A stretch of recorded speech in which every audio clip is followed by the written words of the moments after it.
This path is not just for just intelligent people. If you are just intelligent people, then you can be a successful scientist or an author or engineer or accountant or a lawyer or whatnot. You can be that.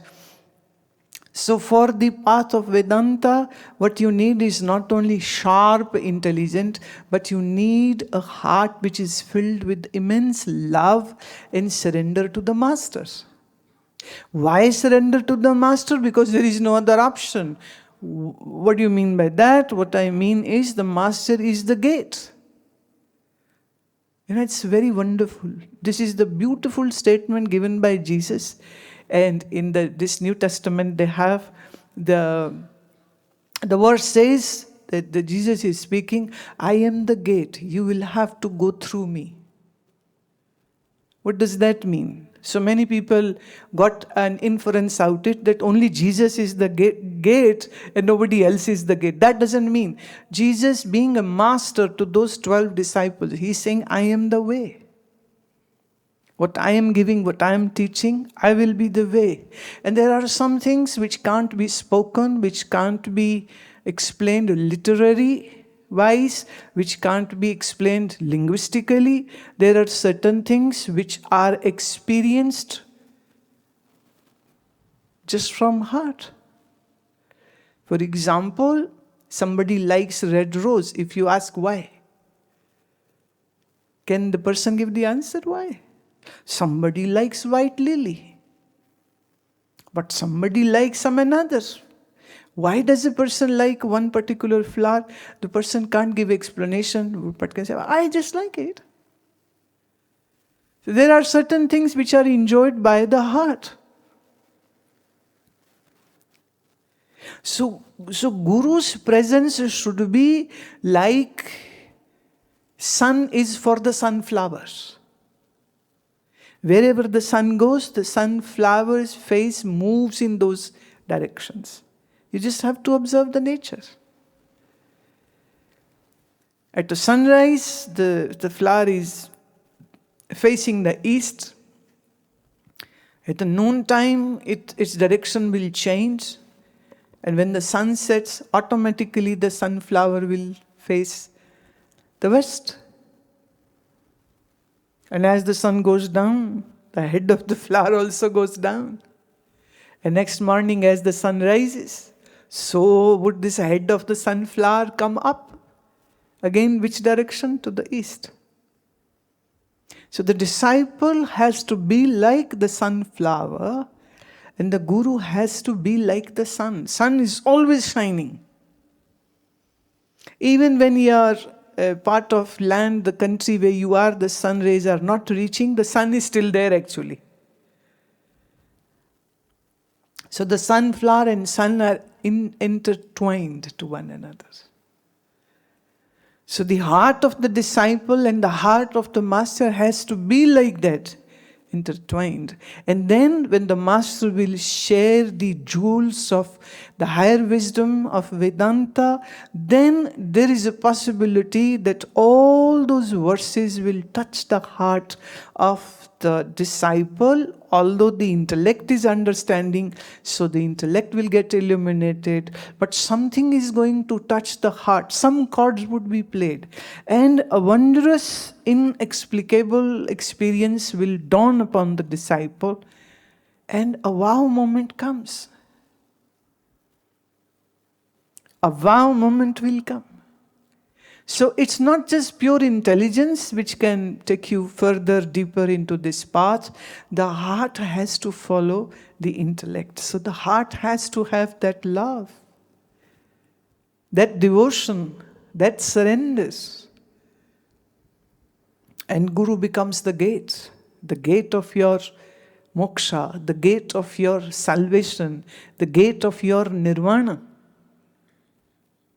So it is both ways now. If the guru is unawakened,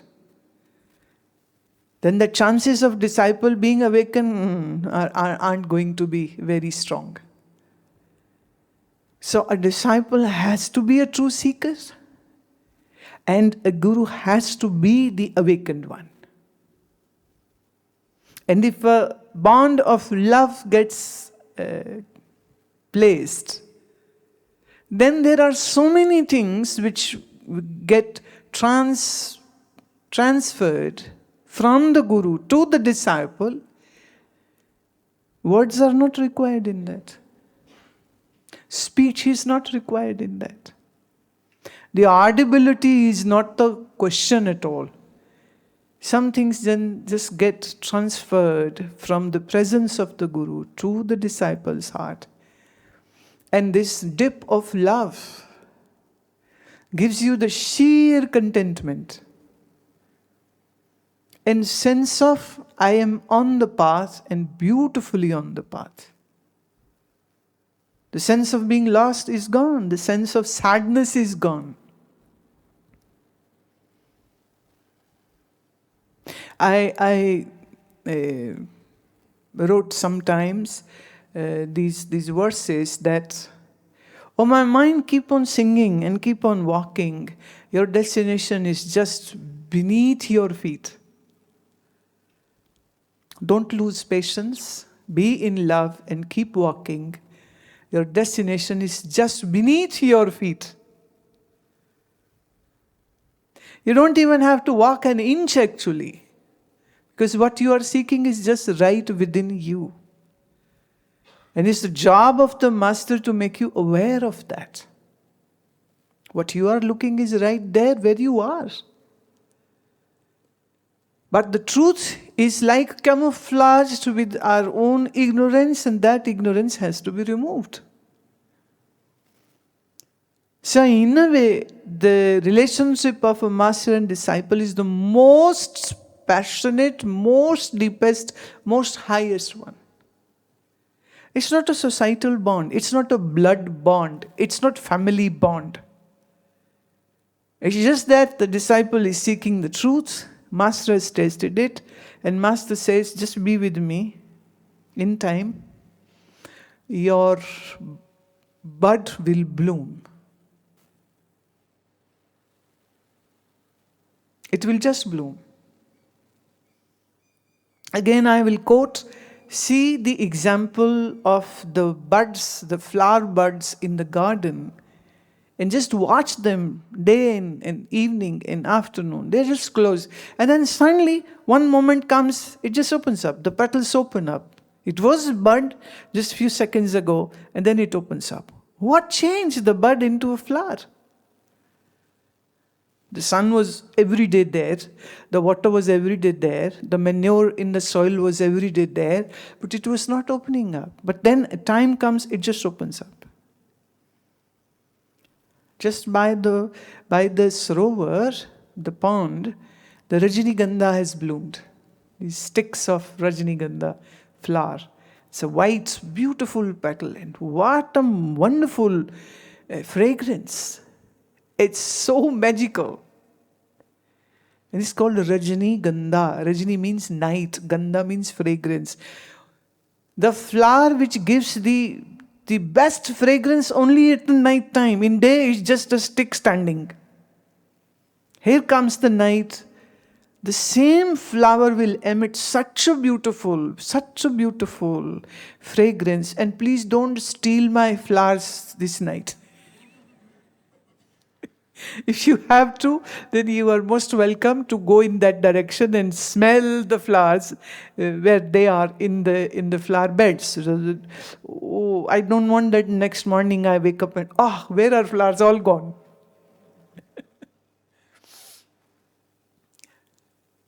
There's another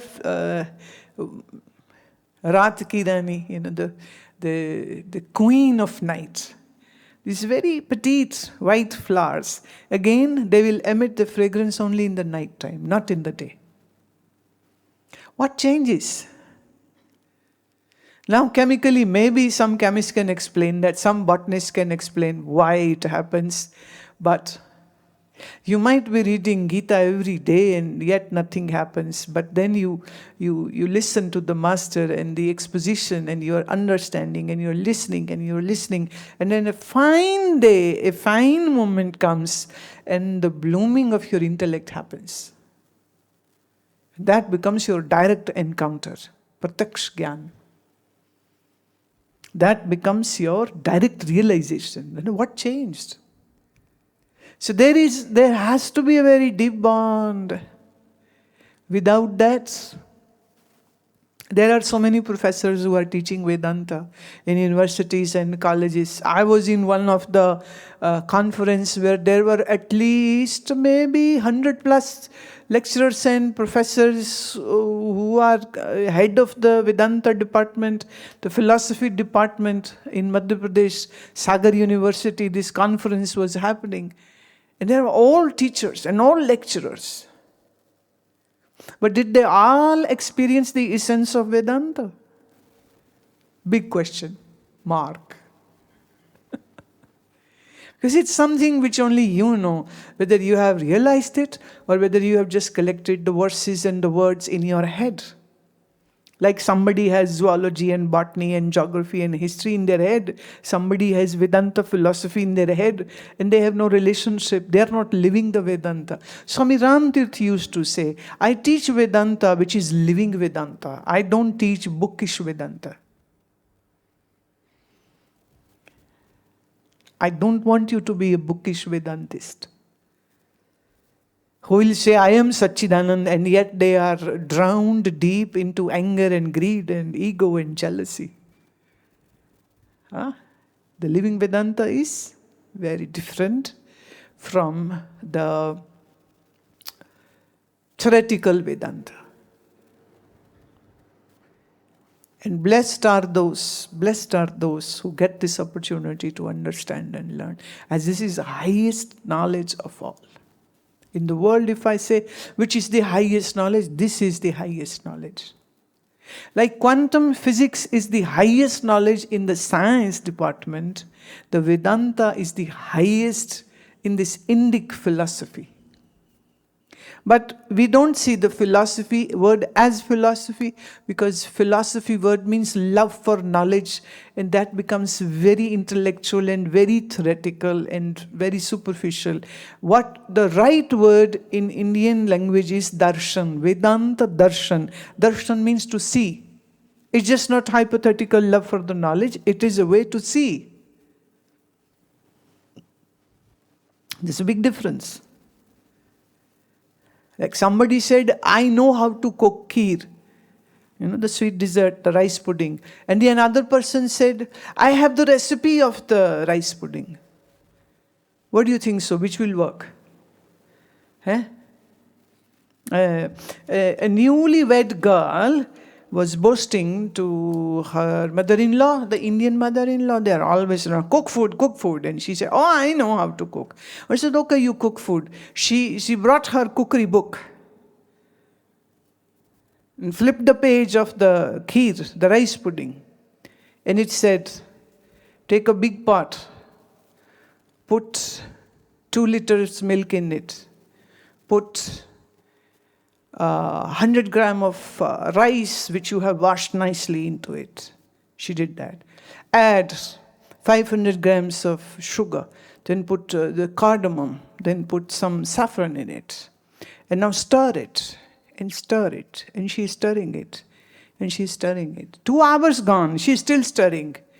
The mother-in-law went in. She said, kheer is cooked. No, it's not yet. She said, my dear, you have to ignite the gas also. And that was not part of the instruction in that recipe. Right? Okay, I give another situation. She had also put the gas stove on. The burner is giving the flames and nicely everything is cooked. And somehow the wind flipped the page. And then it said, add garam masala, 2 tablespoons of garam masala into it. And she did that. Right? She never read what was on the top. She just kept on reading and she's following everything. So you don't make good kheer from a recipe book. You make a good kheer when you know how to cook. And you have learned under a cook, right? If a chef has taught you well, then you will do very nicely. Another story of kheer, listen. Somebody was cooking the kheer, everything was going all fine. She never added any garam masala into the kheer. Everything is going very well, very well, very well. And then the recipe said that at a very low flame, let it simmer. And it is simmering. A nice smell is coming. And ooh, it's going to be so delicious. And it's 20 minutes gone. It's simmering, 30 minutes gone. 1 hour gone. Simmering. And then the mother-in-law, again, she has to enter. So the mother-in-law enters the kitchen. She says, something is burning. Now what happened? She forgot stirring the kheer with the sugar and the milk together. So it laid up at the bottom of the pail and it burnt everything, and the smell of the burning kheer is understood very well by the mother-in-law, but this newlywed daughter-in-law is following the recipe.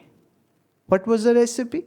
Let it simmer on low flame and it will take 3 hours, and in 2 hours the kheer is already burnt. So do you make a good kheer by reading a recipe? Sorry, you don't. So Vedanta is like a recipe book. And many people have burnt their heads by just going through the Vedantic book. Oh, I have done 10, 20 Upanishad, I have done Bhagavad Gita, I have done Brahma Sutra, done. And the head is done. Empty. No realization. No realization. So recipe is only good when there is somebody to point you out your mistakes. So when you get egoistic, you need a guru to whack your head and bring senses back to you. Don't be egoistic. When you get filled with superiority complex and thumping your chest like a Tarzan, you need a guru to whack your head and tell you, wake up, smell the coffee. You are going in a very wrong direction. That's why it is very important to have a living master who holds the reins of your mind and guide you inch by inch to the truth, what you are. The truth is not further away from you. And yet, this truth becomes so difficult to realize.